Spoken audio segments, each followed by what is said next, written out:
welcome. In the last lecture, we asked ourselves a question that if f is Riemann integrable, then what we have seen as the Parseval formula, summation over mod of f hat of n square n varies over z is finite. Now, and moreover, norm of f of 2 square, this is equal to mod of f hat of n square. Now, one can we asked that if let a n is a sequence such that this is finite, does this imply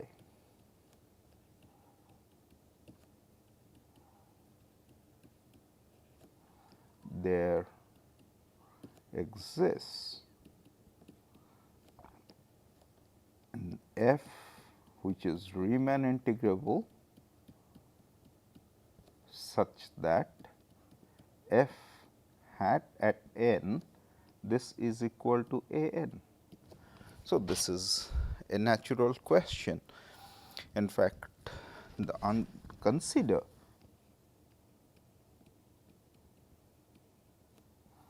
a n, this is equal to 1 by n if n is greater or equal to 1 and 0 otherwise. Clearly,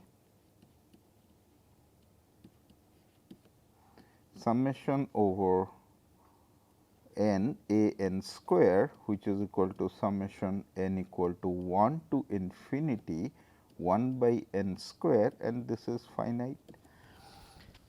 So, if this is true that there exists a Riemann integrable function whose Fourier coefficient is a n. So, corresponding to this a n, there will exist a Riemann integrable function. Let us assume there exists a f such that f hat of n, this is equal to 1 by n, n greater or equal to 1, 0 otherwise. So, now f being Riemann integrable function, f is bounded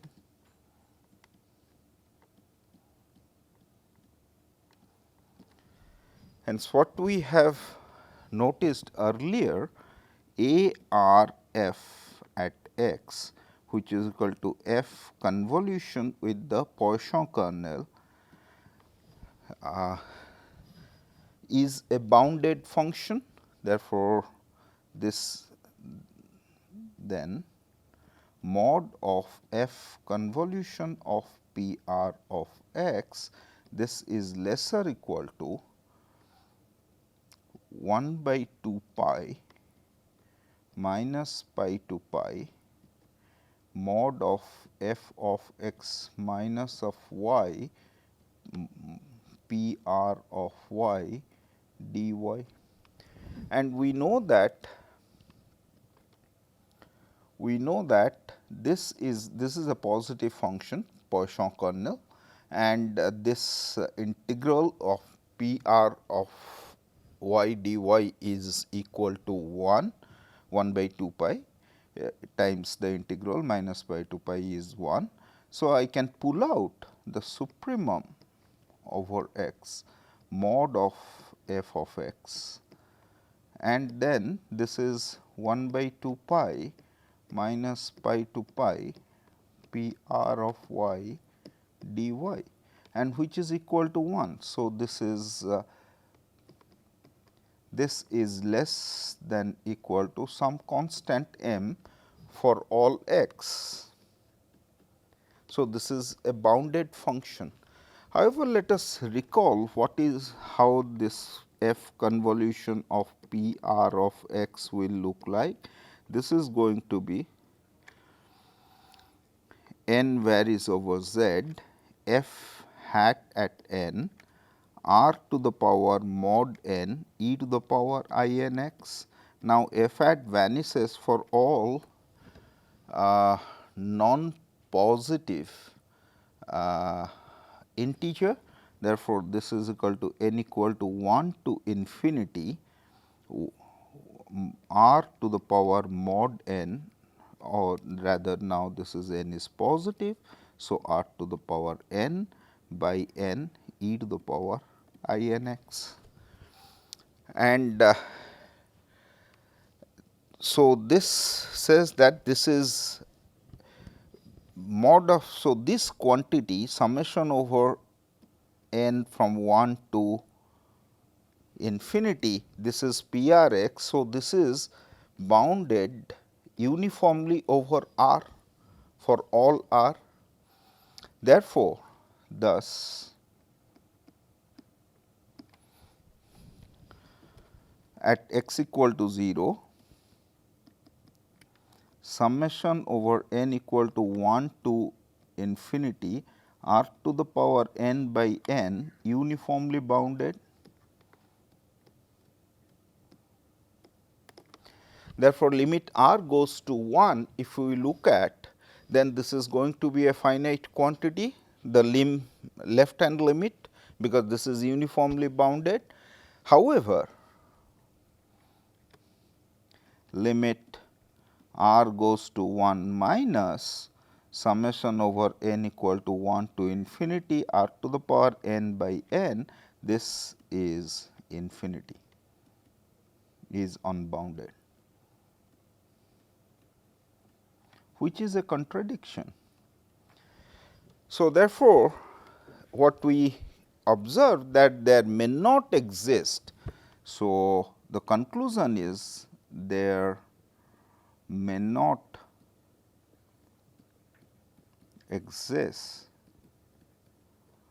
an f such that f hat of n is equal to a n.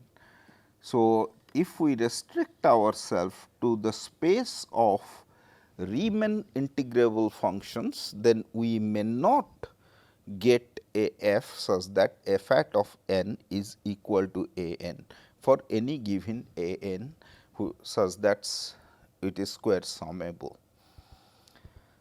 So, obviously, one would naturally like to ask that for what kind of function one can always guarantee that if someone gives us a square summable sequence, then we can produce a f such that f hat of n is equal to a n. So, that can be answered, but that requires more sophistication and more knowledge about other aspects like Lebesgue measure. So, for us it may not be the map if we are looking at the Fourier transform is a map from R minus pi to pi, this goes to L 2, where L 2 is the set of all sequences such that summation over mod of x n square is finite. So, this map is not an onto map, that is what we have observed. Okay. So, now let us discuss some aspects of the pointwise convergence. We have shown that the Fourier partial sum of the Fourier series converges to f in the square mean, and we have also seen is that if f is twice differentiable, then the Fourier series converges,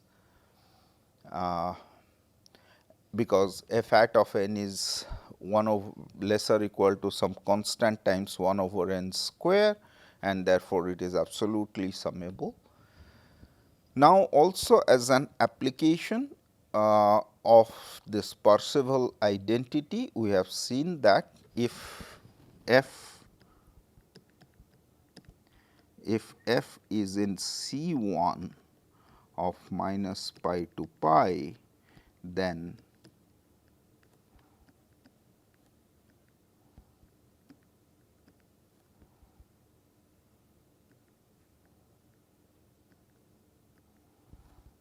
converges. So, Cauchy-Schwarz inequality and the Parseval identity we have. So, now what about if f is continuous at a point? That is what one would like to ask some satisfactory result. So, first, so now we will now discuss about the pointwise convergence.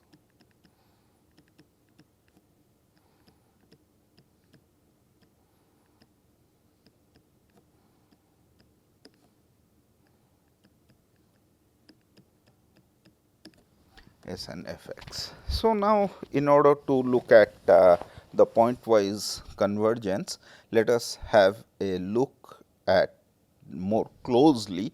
Let us look at what is the meaning of this pointwise convergence mean. Suppose it converges to some complex number alpha, then I will write S n f of x minus of alpha. This is equal to, we know that this is f convolution of d n of x minus of alpha. So, this we can write that 1 by 2 pi minus pi to pi f of x minus of y d n of y dy minus of alpha. So, this minus of alpha, we can write this as alpha by 2 pi minus pi to pi d n of y dy, because we know that the integral of d n of y dy is equal to 1.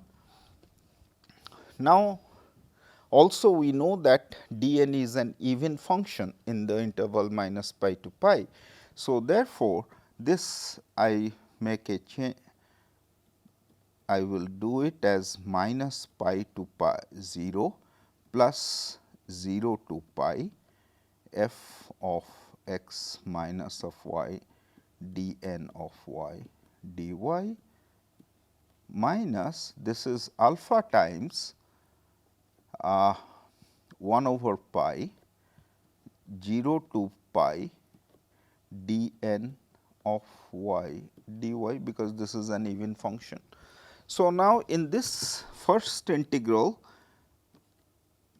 if I make a change of variable to x y going to minus of y.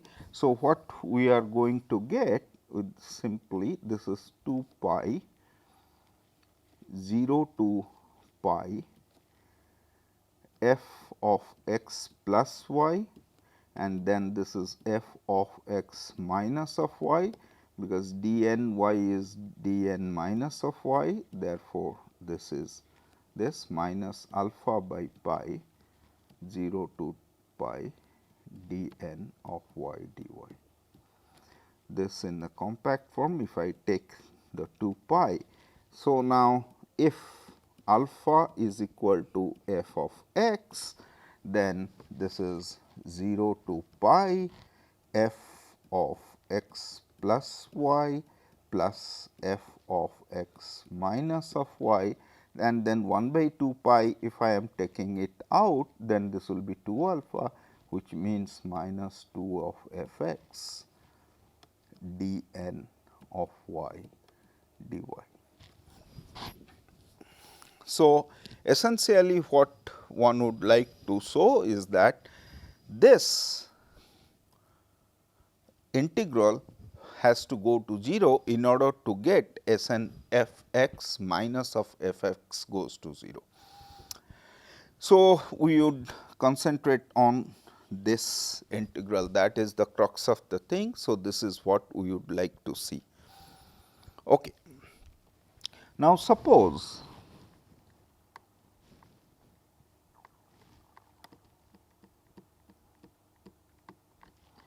f is identically equal to 0 on some a b which is contained in minus pi to pi. Let x belongs to a b.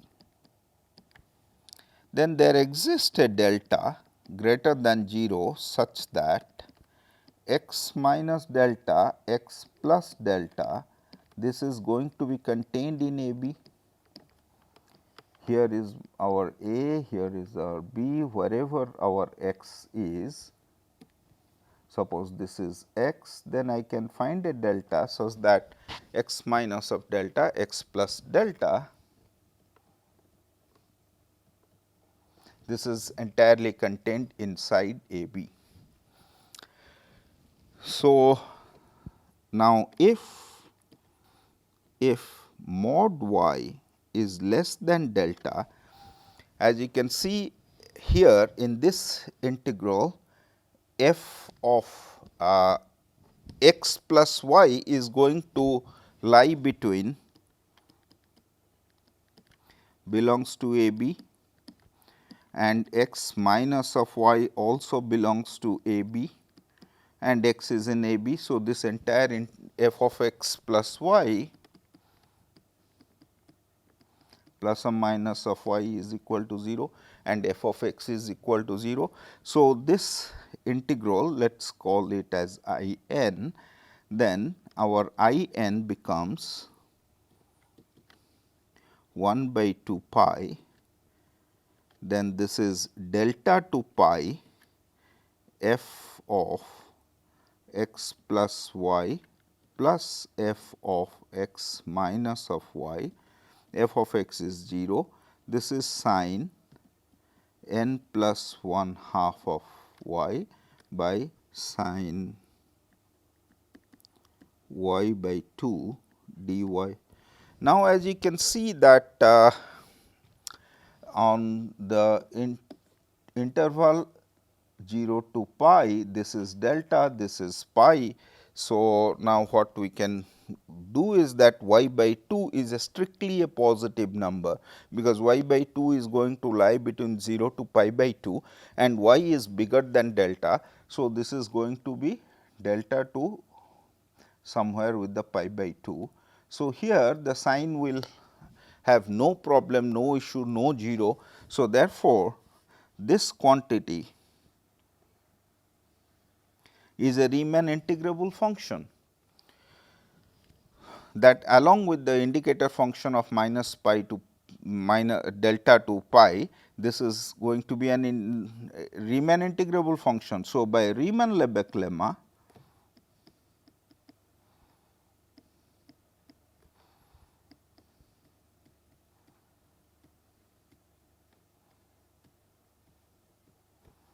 I n converges to 0, and that is 0 is nothing but f of x. So, therefore, if f is vanishing in an interval, then what we are going to get that at every point the S and F converges to 0. So, let us just rewrite this in a proper form in the.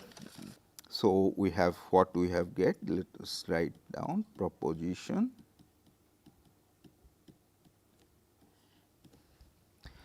let f is identically equal to 0 on some a b which is contained in minus pi to pi, that is our assumption. Then S n f of x converges to 0 for all x belongs to some C d uniformly where C d any subinterval which is contained in a b. So, this is what we had proved, hence we have proved.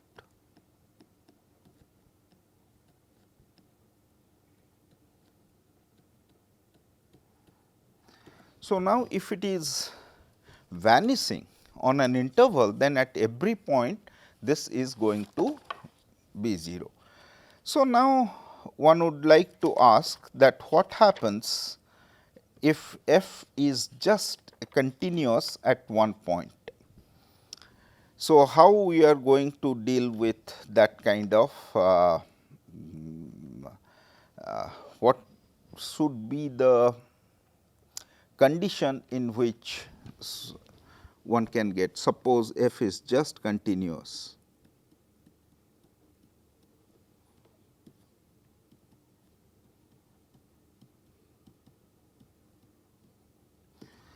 Then whether the question is S and f converges to f of x for all x. The answer in fact is no, but this is a very very hard problem in analysis and which baffle more than 200 years all the mathematician brilliant mind to answer this. Nevertheless, let us see, let us try to understand that what exactly we are asking and how the S and f is going to be. Now, if f is a continuous function, we know that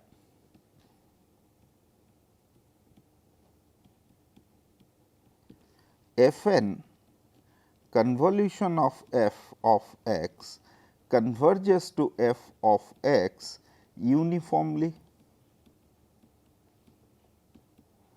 where f n is the fair kernel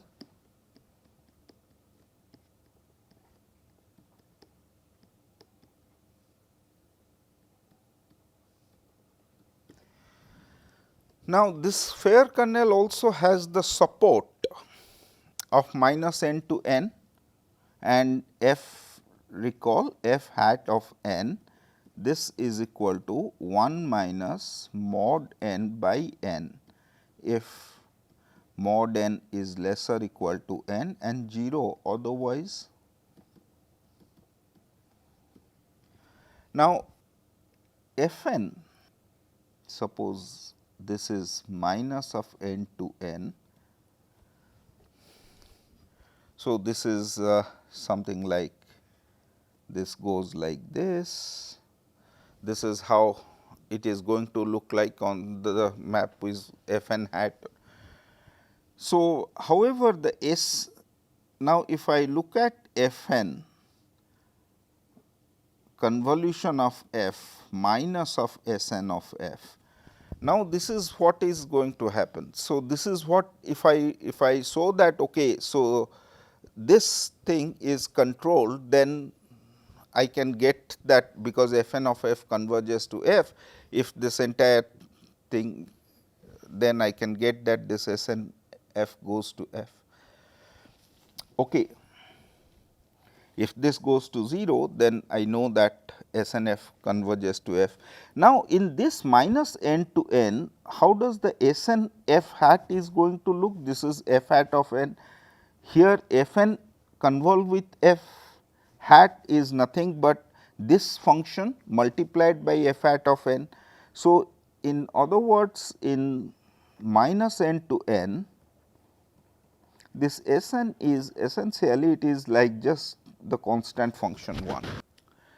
But this is, so this is what the difficulty is, that suppose now make a wishful thinking that if we can get a good kernel which is going to take the value of 1 on minus n to n, then S n is supported on minus n to n. So, that will get cancelled. So, we are only going to get the rest of the thing which is going to be contributed by the kernel. This we had seen earlier, which is called the Delavallee-Poisson kernel. So, this what we have defined is that the V n, this is 2 times f 2 n minus of f n. Now, this is capital N. So, now if I look at the V n hat at n, now if mod n is lesser equal to n, then this is equal to 2 times 1 minus mod n by 2 n minus 1 minus mod n by n, and which is equal to, if mod n is greater than n lesser equal to 2 n, then this f n hat is going to be 0. So, therefore, this is nothing but 2 times 1 minus mod n by 2 n and 0 otherwise.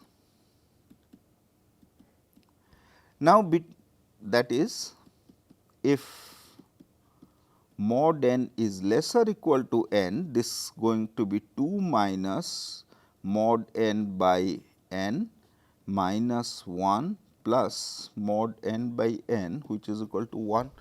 So, this the Fourier transform is going to look like minus n to n, 2 n minus 2 n. So, now this is this, and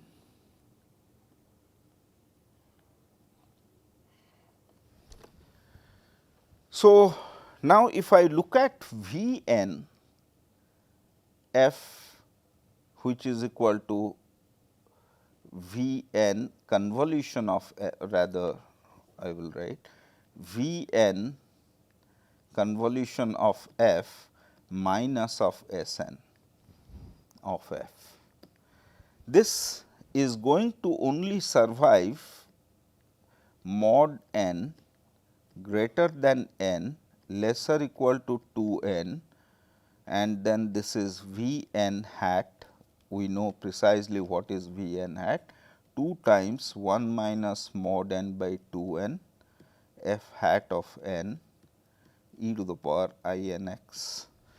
This is what is so now if we know that this V n convolution of f, which is a good kernel, because fair kernel is a good kernel. So, V n convolution of f is equal to twice 2 a convolution of f minus f n convolution of f. So, f is a continuous function. So, this converges to 2 f, this converges to f. So, now this converges to f. So, now if we can show that this tail of this is less than epsilon for large n, then we can get actually the S n f V n convolve with the f minus of S n f that converges. However, f is very arbitrary. So, we do not know exactly that, we do not know anything about the decay of f hat. What we have mentioned that f Riemann-Lebesgue lemma is the best possible decay we can get, and it never talks about the order in which f hat is going to 0. So, that creates a problem, and this suggests us that we must try this problem by giving some more decay in f hat, which will the next thing what we will try to do. Thank you.